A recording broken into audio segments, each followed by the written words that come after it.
بسم اللہ الرحمن الرحیم۔ حضرت اسماء بنت ابو بکر رضی اللہ تعالی عنہا سے روایت ہے کہ میری والدہ میرے پاس آئیں، حالانکہ وہ مشرکہ تھی، جبکہ آپ صلی اللہ علیہ وسلم نے قریش کے ساتھ معاہدہ کیا ہوا تھا، تو میں نے رسول اللہ صلی اللہ علیہ وسلم سے فتویٰ طلب کیا۔ میں نے عرض کیا کہ میری مشرکہ والدہ میرے پاس آئی ہے،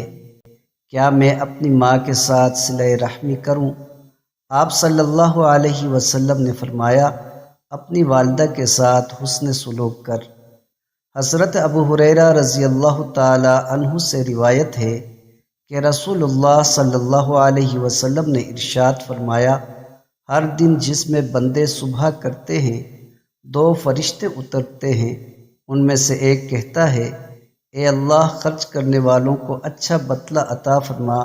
اور دوسرا کہتا ہے، اے اللہ بخیل کو ہلاک کرنے والا مال عطا کر۔